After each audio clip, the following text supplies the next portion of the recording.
नमस्कार मेरे प्यारे दोस्तों। एक बहुत ही common but million dollar question मेरे पास व्हाट्सएप में, ईमेल में और यूट्यूब के कमेंट्स में आता रहता है कि सर ऑप्शन बायर के लिए आप एक वीडियो बनाएं जिसमें कुछ टिप्स दीजिए कि ऑप्शन बायर को अगर सफलता हासिल करनी हो तो कौन सी चीज़ों का ध्यान रखा जाए। मतलब कि थॉट प्रोसेस क्या होनी चाहिए। देखो, स्ट्रैटेजीज मार्केट में है, ट्रिक्स मार्केट में है, टेक्निकल एनालिसिस मार्केट में है, पर कैसे सोचना है वो कोई नहीं सिखाता है। मेरे ज़्यादातर वीडियो थॉट प्रोसेस पे है, वही आपको सफलता दिलाएगी। तो बिना स्किप कीजिए ये वीडियो देखिएगा। देखिए, ज़्यादातर लोग ऑप्शन बाइंग इसलिए चूज करते हैं ताकि वो थोड़ा डरते हैं ऑप्शन सेल से, और या तो उनके पास कैपिटल कम होती है।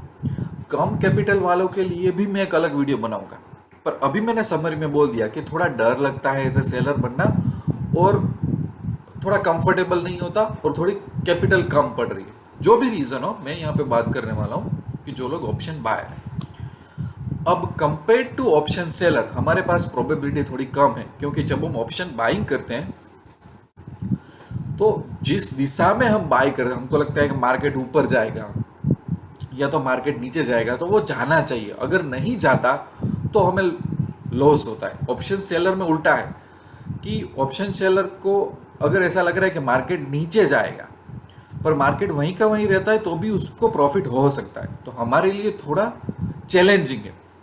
चैलेंजिंग है तो ऐसा नहीं कि इम्पॉसिबल है। समझ रहे हो, कोई भी चीज़ के सॉल्यूशन होते हैं, कोई भी चीज़ के जुगाड़ होते हैं, अपने इंडियन भाषा में बोलूँ तो जब हम ऑप्शन बाइंग करते हैं तो हम कुछ चीज़ों का ध्यान रख लें तो हमारे ऑड्स ज़्यादा हो जाएंगे।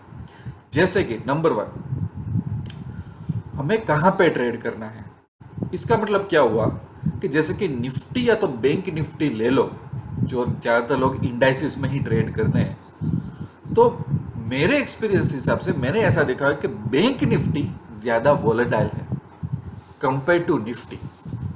समझे आप मैं क्या बोल रहा हूँ? बैंक निफ्टी थोड़ा ज़्यादा शैतान है, वो ज़्यादा वोलेटाइल है कंपेयर टू निफ्टी। तो कई बार जब प्रीमियम्स कम होते हैं, वोलेटिलिटी कम होती है, मैं बोल रहा हूँ, मैं सुनना, जब प्रीमियम्स कम होते हैं मतलब वोलेटिलिटी कम होती है, तो आगे जाके वो वोलेटिलिटी ज़्यादा होने के चांसेस है। चाहे वो इंट्राडे हो, चाहे आप थोड़ा बहुत पोजिशनल खेल रहे हो, जो भी हो। तो जब भी बैंक निफ्टी में मुझे ऐसा लगता है कि अरे यार ये 2 दिनों से मूव नहीं हो रहा है, ये तो आज तो पूरा बैठ ही गया, तो उसको ऊपर आना है, मतलब उसको ऊपर आना है, तो मैं कंपेयर टू निफ्टी में बैंक निफ्टी चूज कर लेता हूँ ट्रेड करने का, क्योंकि मुझे पता है कि मार्केट में थोड़ा सा उछाल आएगा ना, बैंक निफ्टी ज्यादा भागेगा। तो ये सबसे पहली टिप कि वोलेटिलिटी कहाँ ज्यादा पे है, मतलब मार्केट उछलेगा तो कौन सी साइड ज्यादा मूव होगी उस पर ट्रेड करो। तो कंपेयर टू निफ्टी मैंने बैंक निफ्टी देखा हुआ है। इसका मतलब ये नहीं कि निफ्टी में ट्रेड नहीं करना है, पर ये बोल रहा हूँ। दूसरी चीज, जब हम बाय करते हैं तो हमें एक थीटा डीके का ध्यान रखना है। थीटा डीके हमेशा सेलर के फेवर में होता है, बायर के फेवर में होता है, ऐसी कोई चीज नहीं होती। बट जैसे कि वीकली अगर ऑप्शंस में आप ट्रेड कर रहे हो, तो फ्राइडे को अगर नया वीक ओपन होता है तो थीटा डीके थोड़ा स्लो होता है। तो Friday, Monday, Tuesday, Friday, Monday, Tuesday, ये दिन सही होती है अगर आप बाइंग ट्रेड एग्जीक्यूट करना चाहते हो। मैं पर्सनली ज्यादा वेनसडे थर्सडे को buying position, fresh buying position, naked buying position नहीं लेता, क्योंकि वो मेरे फेवर में नहीं होता है, तो उसमें क्यों घुसना। हाँ, अगर मैं कोई ऐसी स्ट्रेटेजी फॉलो कर रहा हूँ जिसमें हेजिंग के लिए बाय करना है कि कॉल सेल कर दूं, सामने कोई पुट बाय कर लिया, कॉल बाय कर लिया, तो ठीक है, दैट इज ओके। क्योंकि मैं नेकेड बाइंग करके पैसा कमाने की ट्राई नहीं कर रहा हूँ, मैं हेजिंग करके ट्राई करूँ। हेजिंग में मैं भूल जाता हूँ ये सब कुछ। पर आप सिर्फ बाइंग कर रहे हो तो आपके वोट ज्यादा होंगे फ्राइडे को, मंडे को, ट्यूसडे को। समझ रहे हो? उसमें कुछ एक्सेप्शन है कि वेडनेसडे थर्सडे में कोई कोई सिचुएशन ऐसी आती है कि ट्रेड कर सकते हो, पर मैं ज़्यादातर लोगों को ये रेकमेंड नहीं करता। इसलिए कई बार मुझे ऐसे क्वेश्चंस आ जाते हैं कि सर मैं फंस गया, क्योंकि वो है ना एक्सपायरी डे पे कुछ गलत जगह पे बाय करके आ जाते हैं। दूसरा है कि इंट्राडे कैश सेगमेंट की तरह 9.15 9.30 को आप ट्रेड लेना मत करो। थोड़ा मार्केट को स्टेबलाइज होने दो, वोलाटिलिटी को देखो कि वोलाटिलिटी कहाँ जा रही है, बाद में ट्रेड करो। चौथा, एक और चीज बता देता हूँ कि मंथली ऑप्शन है, उसमें भी आप इंट्राडे तो कर ही सकते हो, कभी भी एंटर हो सकते हो, एग्जिट हो सकते हो। उसमें भी इनिशियल डेज में थीटा डी के बहुत कम तरीके से जाता है, तो वहां पे भी आप पैरेलली बाय कर सकते हो। समझ रहे हो?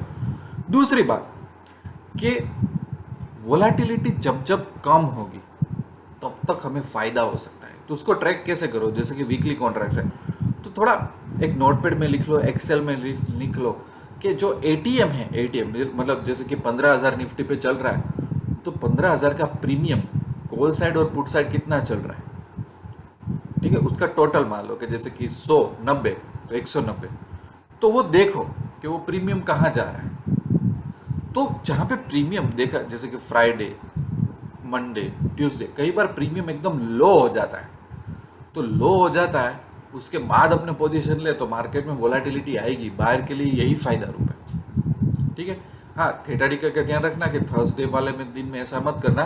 पर मैं क्या बोल रहा हूँ कि जब हम बायर होते हैं, इन केस हम पोजिशनल ट्रेडिंग भी करते हैं, ओवरनाइट होल्ड भी करते हैं, चलो कोई भी रीज़न की वजह से, तो अगर मैं वोलाटिलिटी का थोड़ा ट्रैक रखूँ, मतलब वोलाटिलिटी का ट्रैक कैसे रखोगे कि जो स्ट्रेडल चल रहा है, एटीएम स्ट्रेडल, उसका प्रीमियम कितना चल रहा है, फ्राइडे को क्या था, ये वीक में कितना था, दूसरे वीक में कितना हुआ, उसके हिसाब से आपको नहीं लगता कि मुझे ऐसा मालूम हो जाएगा कि इतना स्ट्रेडल तो नीचे नहीं गया था, तो अब यहाँ से तो ऊपर ही जाएगा। तो छोटी छोटी ये बाबत है, मैंने है ना बहुत कम लोग देखे हैं जो एटीएम स्ट्रेडल को ट्रैक करते हैं। अगर स्ट्रेडल को ट्रैक करोगे ना तो वोलाटिलिटी अपने आप ट्रैक कर लोगे। मैंने इससे पहले वेगा वाले वीडियो में भी बोला था आप लोगों को कि स्ट्रेडल ट्रैक करो, थोड़ा होमवर्क करो।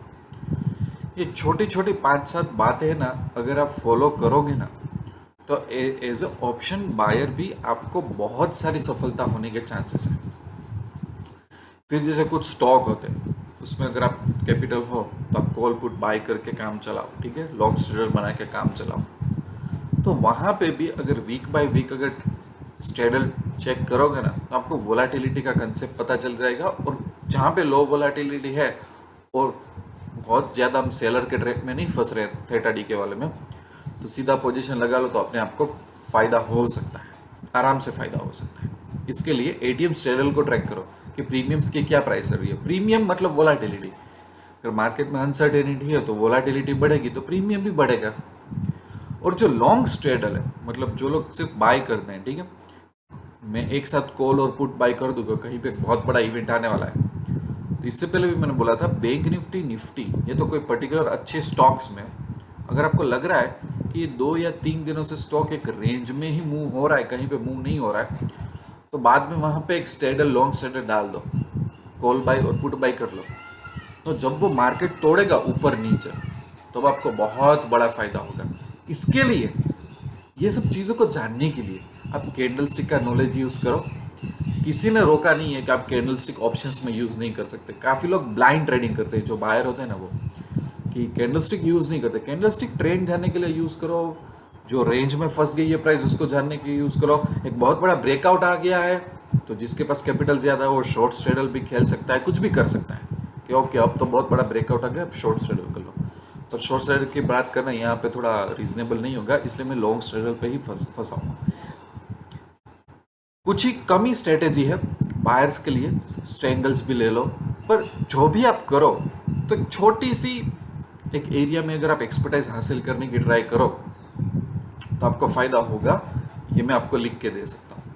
तो यहीं पे मैं वीडियो एंड करता हूँ। थोड़ी बहुत मैंने टिप्स दी, आई होप कि आपका ट्रेडिंग इंप्रूव होगा। कहीं भी अभी कुछ भी समझ में ना आए, कोई भी टेक्निकल क्वेश्चन हो, तो बेटर है कि आप मुझे ईमेल या व्हाट्सअप करो। यूट्यूब के डिस्क्रिप्शन में भी दिया हुआ है मैंने। पैसा तो बनेगा कि एंड्रॉयड ऐप डाउनलोड कर लो, 1 लाख रुपए के कोर्सेज फ्री डाले हुए हैं, बहुत इंप्रूव हो जाएगी आपकी लाइफ। वेबसाइट भी विजिट कर लो, दोनों सेम ही है, ऐप और वेबसाइट। और ये चैनल को सब्सक्राइब कर देना और मुझे कमेंट करते रहना कि कैसा कैसे वीडियो आपको चाहिए। जैसे कि ये वीडियो की बहुत ज़्यादा रिक्वेस्ट आ रही थी कि सर बाइंग के लिए थॉट प्रोसेस क्या होना चाहिए, वो मैंने थॉट प्रोसेस आपको बता दी। आई होप कि इसका आपको बहुत फ़ायदा होगा। चलिए दोस्तों, थैंक यू वेरी मच।